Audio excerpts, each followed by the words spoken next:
अब झोलिया हो या लोबिया, सफेद चने या काले चने, सब कुछ मजेदार बने। राष्ट्रवाद है हर खबर के पीछे।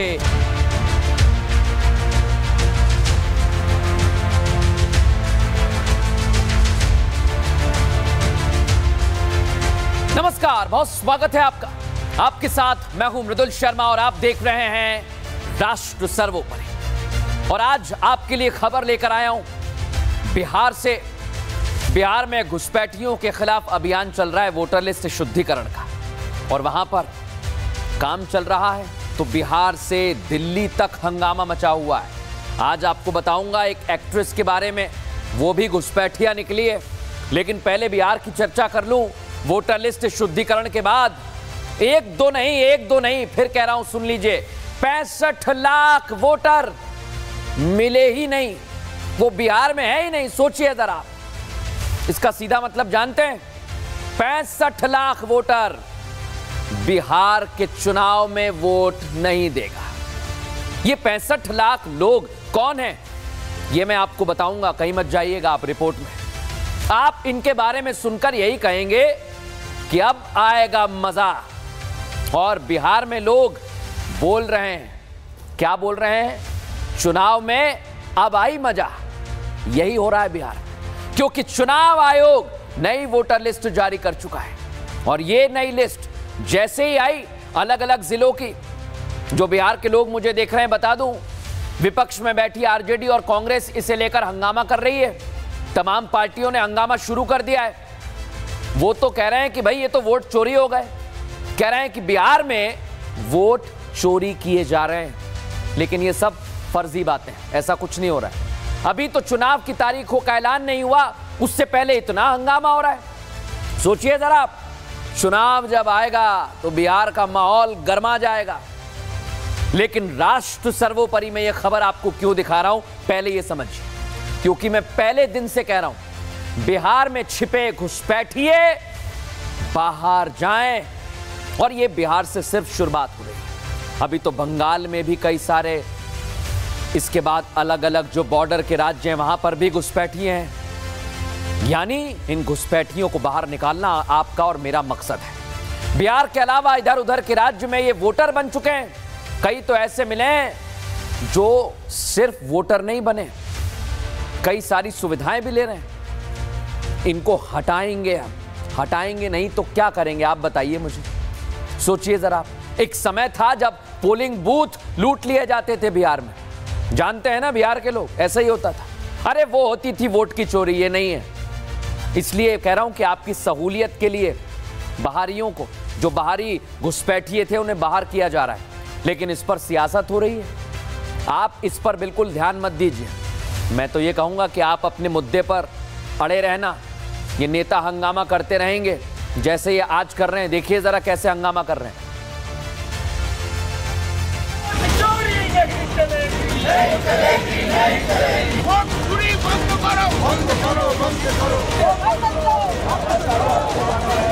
नए महीने का आगाज हुआ, अगस्त की पहली तारीख आई, लेकिन विपक्ष का रवैया जस का तस बना हुआ। दिल्ली से बिहार तक विपक्ष के हंगामे की तस्वीर सामने आई। लोकसभा से लेकर राज्यसभा तक सेशन को बर्बाद करने के ढंग में कोई बदलाव नजर नहीं आया। लेकिन चुनाव आयोग की वेबसाइट में कुछ बदलाव जरूर नजर आए। चुनाव आयोग ने एसआईआर प्रक्रिया के बाद वोटर लिस्ट का ड्राफ्ट जारी कर दिया है। इस ड्राफ्ट में बिहार के सभी 38 जिलों के मतदाताओं के नाम शामिल हैं। वोटर्स अपना नाम ड्राफ्ट वोटर लिस्ट में देख सकते हैं और जिनका नाम नहीं होगा वो अपनी आपत्ति चुनाव आयोग के पास दर्ज करा सकेंगे। ये भी जान लीजिए कि ये ड्राफ्ट फाइनल ड्राफ्ट नहीं है। बिहार के सभी मतदाताओं और राजनीतिक दलों को संशोधित वोटर लिस्ट पर 1 अगस्त से 1 सितंबर तक अपने दावे और आपत्तियां दर्ज कराने के लिए आमंत्रित किया जाएगा और फिर अंतिम मतदाता सूची 30 सितंबर को प्रकाशित की जाएगी। चुनाव आयोग हर तरह से पूरी पारदर्शिता के साथ आगे बढ़ रहा है, लेकिन विपक्षी नेताओं को ये बात हजम नहीं हो रही।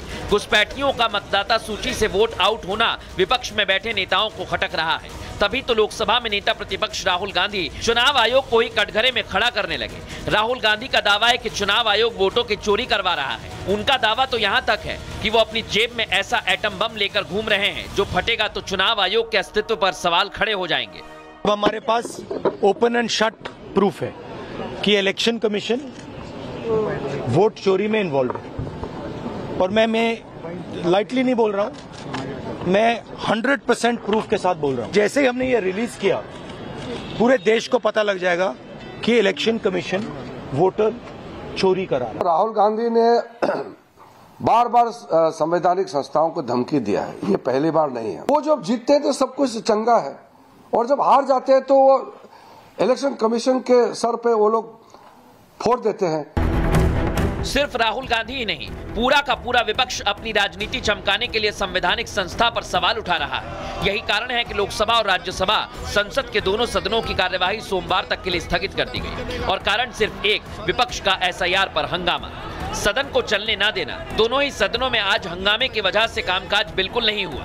मॉनसून सत्र में पहले दिन से ऑपोजिशन पार्टी ने हंगामा करने का काम शुरू किया। अभी जो हो रहा है, विषय को चर्चा नहीं करके एक मुद्दे बहाना करके सीधा वेल में आ जाते हैं। राज्यसभा में सुबह 11 बजे की कार्रवाई शुरू होते ही बिहार में एसआईआर प्रक्रिया को लेकर विपक्ष ने हंगामा शुरू कर दिया। सदन की कार्यवाही स्थगित हुई। हंगामे के बीच प्रश्नकाल में पहले प्रश्न के जवाब में केंद्रीय मंत्री अश्विनी वैष्णव उठे, लेकिन हंगामे की वजह से कार्यवाही नहीं चल पाई। इसकी वजह से कार्यवाही सोमवार तक के लिए स्थगित कर दी गई। ये लोकतांत्रिक आचरण नहीं है। अपनी सीटों पर जाएं, आप रूल्स का पालन नहीं करते। पूरा देश देख रहा है, आप एक जन समस्या उठाने नहीं दे रहे हैं। ये आपका लोकतांत्रिक आचरण और संसद के जो नियम है, उसके प्रतिकूल है।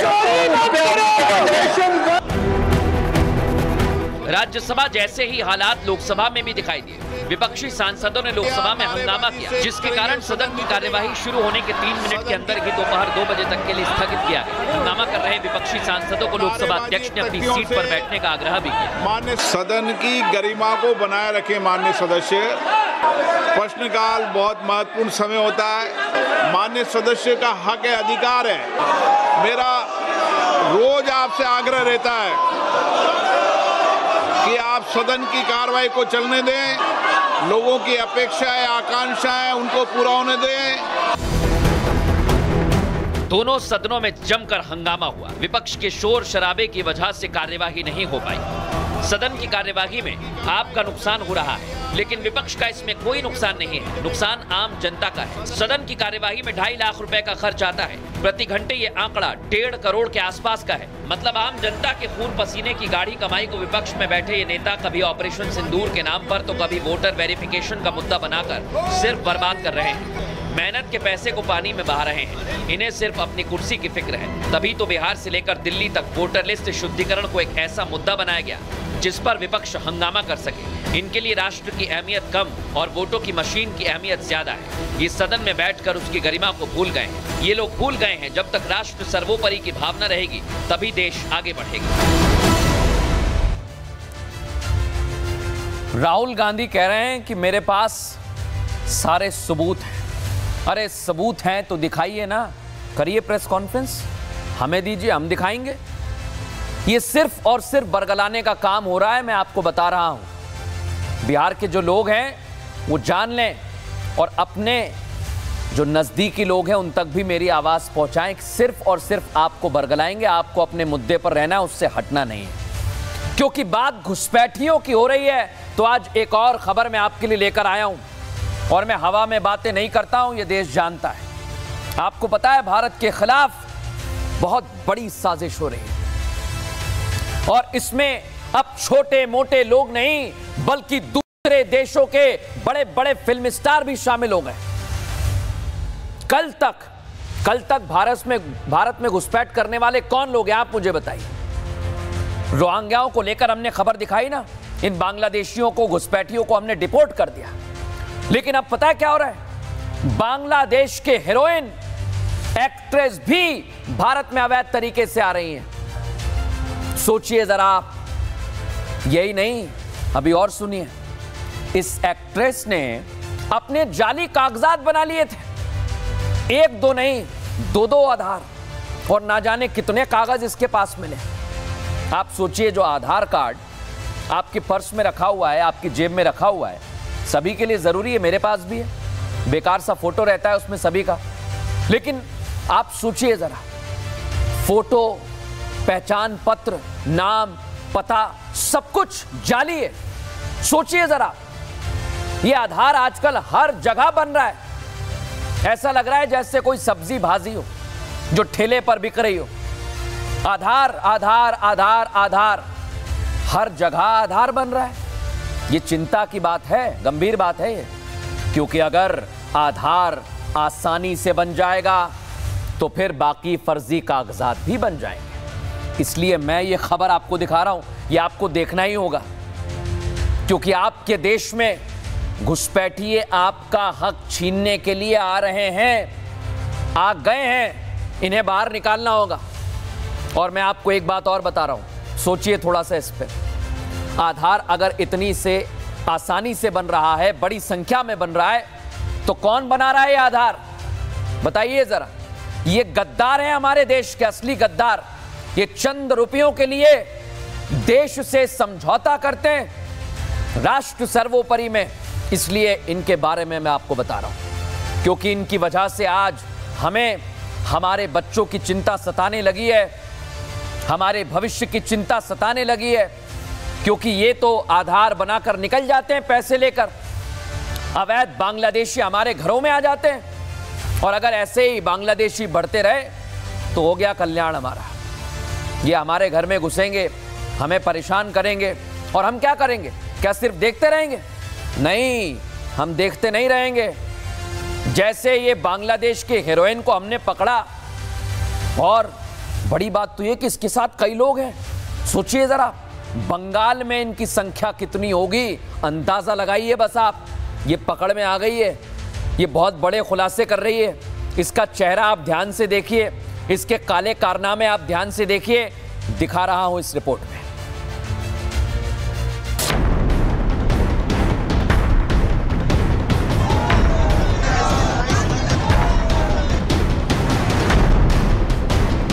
माननीय सर्वोच्च न्यायालय के दिशा निर्देश के बावजूद आधार कार्ड का अभी तक भी चुनाव आयोग अकोमोडेट नहीं कर रहा है। ये लोकतंत्र के लिए खतरा है। चुनाव आयोग ने जब से बिहार में वोटर लिस्ट वेरिफिकेशन की प्रक्रिया शुरू की, तब से पूरा विपक्ष इसके विरोध में आ गया, सुप्रीम कोर्ट तक चला गया। आरोप है कि ये प्रक्रिया बीजेपी के द्वारा शुरू की गई है वोट काटने के लिए, जबकि सुप्रीम कोर्ट भी इसे लोकतंत्र के लिए जरूरी बता रहा है। लेकिन जब विपक्ष हर तरफ से हार गया तो आधार कार्ड को इस प्रोसेस में शामिल करने पर बवाल मचाया हुआ। लेकिन फर्जी आधार कार्ड और वोटर कार्ड के साथ भारत में रह रही ये बांग्लादेशी एक्ट्रेस शांता पॉल इसका जीता जागता उदाहरण है, क्योंकि आधार कार्ड को वोटर शुद्धिकरण की प्रक्रिया से दूर रखना चुनाव आयोग का एक सही फैसला साबित हुआ। शांता पॉल की तरह ना जाने कितने और बांग्लादेशी घुसपैठिए हैं जो फर्जी पहचान पत्र बनवाकर भारत के अलग अलग कोनों में रह रहे हैं। बहुत सस्ते दामों में आधार कार्ड बनाने का पूरा नेटवर्क चल रहा है। इसे शामिल करने से वोटर शुद्धिकरण का मकसद पूरा ही नहीं हो पाएगा। घुसपैठिए देश में ही रह जाएंगे, खुद को भारतीय नागरिक दिखाकर वोट करते रहेंगे और लोकतंत्र खतरे में पड़ जाएगा। लेकिन अवैध तरीके से भारत में घुसे इन बांग्लादेशी घुसपैठियों पर एक्शन तेज हो गया है। फर्जी पहचान पत्र के साथ अभिनेत्री शांता पॉल को कोलकाता पुलिस ने गिरफ्तार कर लिया है। आरोप है कि फर्जी दस्तावेजों के साथ शांता पॉल 2023 से कोलकाता में रह रही थी, जबकि वो बांग्लादेश के बरीसाल की रहने वाली हैं। पुलिस ने गिरफ्तारी के बाद शांता पॉल का घर खंगाला। तलाशी के दौरान पुलिस को 2 आधार कार्ड मिले और कई दूसरे फर्जी दस्तावेज भी बरामद किए गए। इनमें एक आधार कार्ड कोलकाता में पंजीकृत है, जबकि दूसरा बर्धमान में रजिस्टर्ड करवाया गया था। यह आधार कार्ड 2020 में बना था। शांता पॉल को कोर्ट ने 8 अगस्त तक पुलिस की रिमांड पर भेज दिया है। शांता पॉल साउथ की कई फिल्मों में काम भी कर चुकी हैं। इसने अपना करियर मॉडलिंग से शुरू किया और धीरे धीरे इसी तरह भारत में बस गई। लेकिन अब पुलिस ये पता लगा रही है कि बांग्लादेशी एक्ट्रेस के पास भारत के दस्तावेज कहां से आ गए, उन्हें बनवाने में किसने मदद की। और माना यह भी जा रहा है कि वोटर आईडी कार्ड और आधार कार्ड बनवाने में एक बड़ा गिरोह शामिल हो सकता है। इसकी जांच की जाएगी। लेकिन जो विपक्ष चुनाव आयोग की एसआईआर प्रक्रिया पर सवाल उठाता है, इसे बीजेपी की लिखी स्क्रिप्ट बताता है, उसे आंख खोलकर देख लेना चाहिए। पता नहीं चुनाव आयोग को किसकी स्क्रिप्ट पकड़ा दी गई है, क्योंकि ये इस तरह का चुनाव आयोग जिसमें बांग्लादेश के चुनाव आयोग की बू आती है, फ्री एंड फेयर होने की संभावना खत्म होती है, जो कभी हमने नहीं देखा था। वेल और हाउस के बीच में तिहाड़ जेल की तरह की बाड़ेबंदी कर दी गई। SIR में जो हाउस टू हाउस सर्वे हुआ है, राजेश भाई, उन लोगों का नाम काटा गया है जिनकी मृत्यु हो गई या जो परमानेंट शिफ्ट कर गए या जिनका नाम एक जगह से ज़्यादा जगह। आज से 1 महीने का समय दिया, आपको लगता है किसी का नाम गलत कट गया है, सुधार करवा लेते। ये काम तो इलेक्शन कमीशन का ही करना है, दूसरा कौन करेगा। बांग्लादेशी एक्टर शांता पॉल अवैध तरीके से भारत में रहने वाली अकेली नहीं है। शांता पॉल जैसे कई घुसपैठिए हैं जो भारत में फर्जी दस्तावेज बनाकर रह रहे हैं। इन्हीं को देश से बाहर निकालने की प्रक्रिया बिहार में शुरू की गई है, जो बंगाल में भी अब जल्द शुरू की जाएगी। लेकिन विपक्ष इसमें भी सियासी नफा नुकसान देख रहा है, तब कि उसे देश हित के बारे में सोचना चाहिए, राष्ट्र हित के बारे में सोचना चाहिए। हम लोग राष्ट्रहित के बारे में सोचेंगे। ये विपक्ष कुछ भी करे या कोई भी नेता किसी भी पार्टी का कुछ भी करे, उसे सही रास्ते पर हम लेकर आएंगे। अब खबरों में आगे बढ़ेंगे। एक और खबर आपको बता रहा हूं, और आज हर भारतवासी को यह खबर देखनी चाहिए। ये देख रहे हैं ना, भारत ट्रंप की एकड़ी निकालेगा, अकड़ निकालेगा। ये मैं क्यों कह रहा हूं? अमेरिका के राष्ट्रपति हैं डोनाल्ड ट्रंप। इन दिनों वो ठीक हालत में नहीं है, ये मैं नहीं कह रहा हूं, ये पता है अमेरिका के कई सारे पत्रकार कह रहे हैं। जब वो ट्रंप से सवाल करते हैं माइक लगा के, तो ट्रंप उन्हें उंगली दिखाते हैं। और अमेरिकी राष्ट्रपति डोनाल्ड ट्रंप गरम तेवर के लिए पूरी दुनिया में जाने जाते हैं। लेकिन हद तो तब हो गई जब उन्होंने व्हाइट हाउस के अंदर एक प्रेस कॉन्फ्रेंस के दौरान एक रिपोर्टर पर हमला कर दिया। बोले, पागल हो तुम? ट्रंप बोल रहे हैं, ऐसा बताइए आप। एक राष्ट्रपति अपने ही देश के रिपोर्टर को पागल कह रहा है, तो वो क्या होगा आप बताइए? वो देश के लिए क्या सोचेगा? ट्रंप जो करना चाह रहे हैं वो हो नहीं रहा है, इसलिए वो परेशान हो गए। वो दबाव बनाने की कोशिश कर रहे हैं। भारत पर भी कोशिश की है कि 25% टैरिफ लगा देंगे, लेकिन भारत ने कह दिया हमें ये मंजूर नहीं है। ट्रंप भारत को हल्के में ना ले, पहले तो ये बता दूं, क्योंकि दुनिया की टॉप 5 इकोनॉमी में हम हैं, यानी भारत है, और जल्द हम तीसरी भी बन जाएंगे। और अमेरिका कुछ भी करे, कितने टैरिफ लगाए, भारत नहीं मानेगा, क्योंकि भारत की अर्थव्यवस्था बढ़ती हुई है। और अमेरिका को अभी चीन और ब्राजील ने पलट कर मारा है जबरदस्त। अमेरिका को लग रहा है कि भारत पर अपना दम दिखा लें, वो भी काम नहीं करेगा, क्योंकि भारत ने तैयारी पूरी कर ली है। भारत नहीं झुकेगा। राष्ट्र सर्वोपरि में ये बात कह रहा हूं, कहीं आप लिख लीजिए, क्योंकि भारत की तैयारी बहुत जबरदस्त है। आप कहेंगे क्या तैयारी, हमें भी बताइए, तो देखिए रिपोर्ट।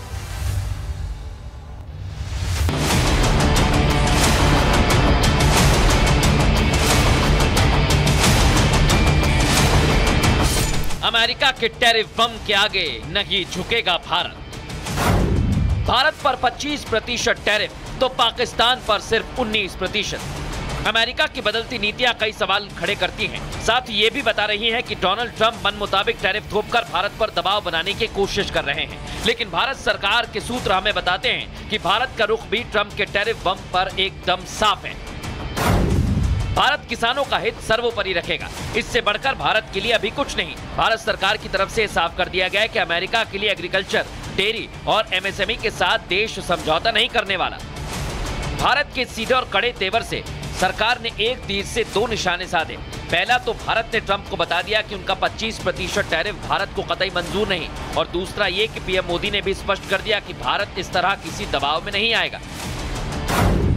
सरकार ने 2 टूक संदेश दे दिया कि भारत दबाव और समय सीमा के तहत सौदे नहीं करता। ये व्यापार समझौते ने भारत को मजबूत स्थिति में रखा है। खबर है कि अगस्त के अंत तक अमेरिकी प्रतिनिधिमंडल बातचीत के लिए भारत आ रहा है। लेकिन जैसे ही भारत ने अपना रुख साफ किया, अमेरिका ने भी 1 अगस्त से टैरिफ लगाने के समय को खिसकाकर 7 अगस्त कर दिया है। लेकिन आजकल अमेरिका और भारत के बीच रक्षा और व्यापार को लेकर भी खूब चर्चा है। अमेरिकी राष्ट्रपति डोनाल्ड ट्रंप ने हाल ही में भारत को F-35 फाइटर जेट बेचने की पेशकश की थी, लेकिन यहां भी इसके पीछे टैरिफ का दबाव दिख रहा है।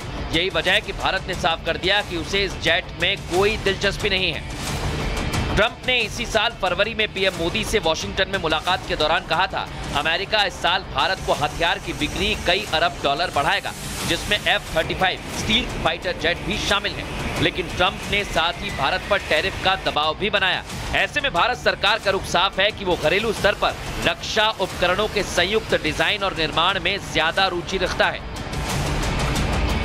अमेरिकी राष्ट्रपति ने रेसिप्रोकल टैरिफ पर एक एग्जीक्यूटिव ऑर्डर जारी किया था। सरकार हालिया घटनाक्रम से होने वाले प्रभावों का परीक्षण कर रही है। हम अपने राष्ट्रीय हितों को सुरक्षित करने और आगे बढ़ाने के लिए सभी आवश्यक कदम उठाएंगे। अमेरिका की अकड़ अब भारत के आगे टिक नहीं पाएगी, क्योंकि फ्रांस भारत का सबसे भरोसेमंद डिफेंस पार्टनर बनकर सामने आया। राफेल विमानों के बाद दोनों के बीच एक बड़ी डील तैयार है, जो जेट इंजन के मामले में भारत के अमेरिका जैसे देशों पर निर्भरता को खत्म करेगा। एक रिपोर्ट के मुताबिक भारत लड़ाकू जेट विमानों के सह विकास के लिए फ्रांस के साथ डील कर सकता है।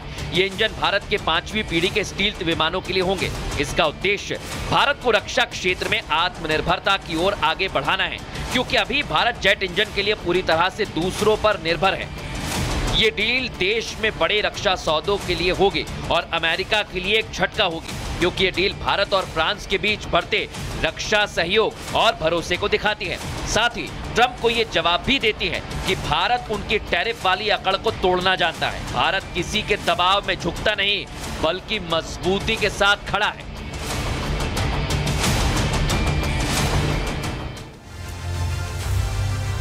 देखिए, डोनाल्ड ट्रंप को तो हम संभाल लेंगे, डोनाल्ड ट्रंप को तो हम संभाल रहे हैं, पहले भी उनके झूठ से पर्दा उठा रहे हैं। लेकिन अब अगली खबर जो मैं आपको बता रहा हूं वो बहुत बड़ी दिक्कत वाली है। पता है क्या हो रहा है? हमारे देश में कुछ लोग हैं जो मानने को तैयार ही नहीं, जो समझने को तैयार ही नहीं। उनमें से एक ये है, पता नहीं राहुल गांधी को क्या हो गया है, वो ना जाने किससे अपनी स्क्रिप्ट लिखवा रहे हैं, क्योंकि राहुल गांधी अपने मन से कुछ नहीं करते हैं या अपने दिमाग का इस्तेमाल नहीं कर रहे हैं। वो तो अमेरिका से कोई बोल देता है तो तुरंत आकर देश में बोल देते हैं कि हाँ भाई, वो जो कह रहे हैं वही ठीक है। अभी डोनाल्ड ट्रंप ऑपरेशन सिंदूर पर क्या बोल रहे थे, पूरी दुनिया को पता है कि वो झूठ बोल रहे हैं, डोनाल्ड ट्रंप को भी पता है कि वो झूठ बोल रहे हैं, लेकिन राहुल गांधी को लगता है नहीं, अगर कोई सच्चा है राजा हरिश्चंद्र के बाद तो वो डोनाल्ड ट्रंप है। नहीं भैया, ऐसा नहीं होता है। डोनाल्ड ट्रंप अपनी सियासत चमका रहे हैं, वो अमेरिका के बारे में जो सोचते हैं वो करें, भारत के बारे में आपको सोचना होगा। और अगर आप ट्रंप की लाइन पर चलेंगे तो राहुल गांधी जी, देश आपसे पूछेगा कि आप अमेरिकी राष्ट्रपति की भाषा क्यों बोल रहे हैं। और राहुल गांधी ने पता है क्या बोला, कि हमारी अर्थव्यवस्था मर गई है, हमारी इकॉनमी डेड इकॉनमी है। अब बताइए राहुल गांधी को, आज पता है जीएसटी का संग्रह, जीएसटी जो आपसे वसूला जाता है टैक्स, वो बढ़ गया है। हमारी जो अर्थव्यवस्था है वो 6.4 पर चल रही है। विकासशील देशों में हम हैं, सबसे जबरदस्त तरह से आगे बढ़ रहे हैं, दुनिया की 3रे नंबर की इकॉनमी बनने वाले हैं। राहुल गांधी को समझ नहीं आ रहा। अगर आपको आंकड़े समझ नहीं आ रहे हैं तो आप बताइए, हम आपको बता देंगे अच्छे से आंकड़े भारत के क्या हैं, क्योंकि भारत लगातार आगे बढ़ रहा है।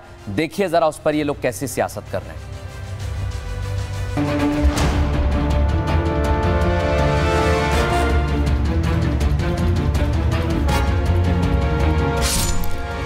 मोदी के नेतृत्व में भारत अमेरिका की तमाम कोशिशों, तमाम पैंतरों के बाद भी किसी दबाव में आने को तैयार नहीं। भारत ने साफ कर दिया कि ट्रंप होंगे अपने देश के राष्ट्रपति। भारत किसी भी देश से व्यापार अपनी शर्तों पर करता है। कहां ट्रंप सोच रहे थे कि वो धमकी देंगे तो भारत झुक जाएगा, टैरिफ लगाएंगे तो घुटनों पर आ जाएगा, लेकिन कहीं से कहीं तक ऐसा नहीं हुआ। भारत के एक एक स्टैंड पर वो बारीकी से नजर बनाए हुए हैं। इसलिए उन्होंने भारत के खिलाफ एक पोस्ट किया जिसमें लिखा कि भारत की इकोनॉमी डेड हो चुकी है। ट्रंप का ये एक्स पर पोस्ट आया तो कांग्रेस नेता राहुल गांधी उनके सुर में सुर मिलाने लगे। वो ये भूल गए कि लोकसभा में वो विपक्ष के नेता होने से पहले देश के नागरिक हैं, देश का सम्मान ही उनका सम्मान है। लेकिन राहुल गांधी ने तो ट्रंप के साथ देश की साख पर सवाल उठा दिया। आपको ये मालूम नहीं है कि इंडियन इकोनॉमी डेड इकोनॉमी है? कोई कंफ्यूजन है आप में? पूरी दुनिया जानती है कि Indian economy is a dead economy और बीजेपी ने इकोनॉमी को खत्म कर दिया है।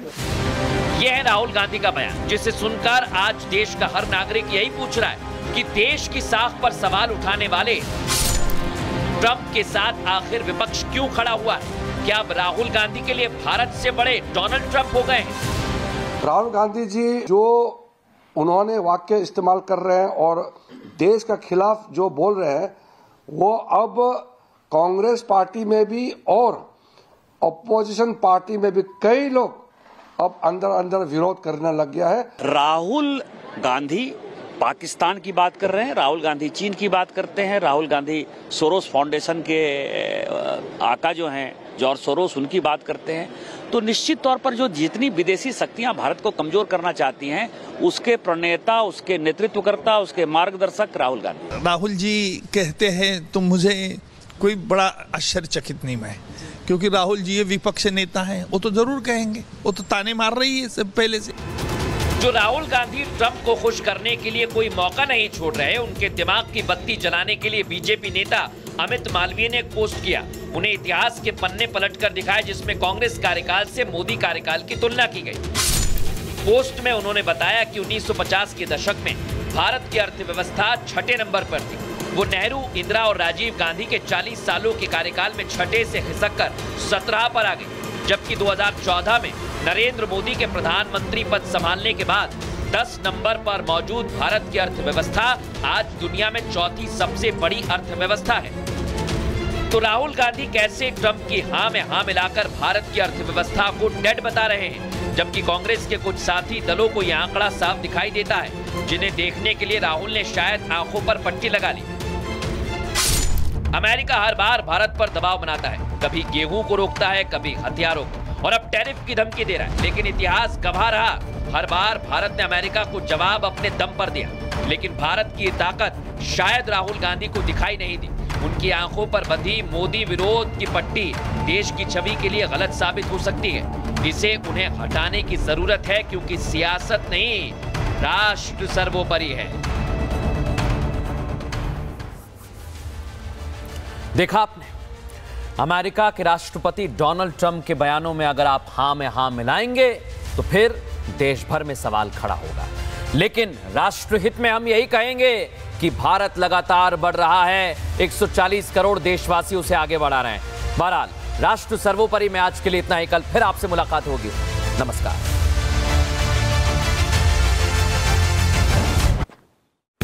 MDH की हल्दी मिर्ची धनिया करे कमाल, ये रंग दे, ये खुशबू दे, ये तीखा, ये कम पड़े, क्या निराला MDH मसाला। MDH की हल्दी मिर्ची धनिया करे कमाल, ये रंग